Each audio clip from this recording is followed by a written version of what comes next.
بسم الله الرحمن الرحيم.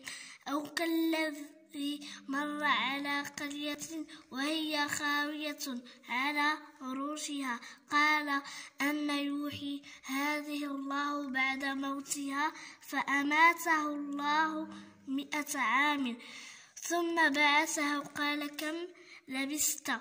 قال لبثت يوما أو بعض يوم قال بل لبثت 100 عام فانظر إلى طعامك وشرابك لم يتسنه وانظر إلى حمارك ولنجعلك آيات للناس وانظر إلى العظام كيف ننشزها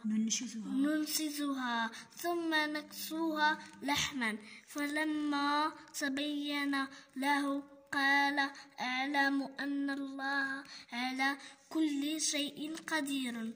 سورة البقرة.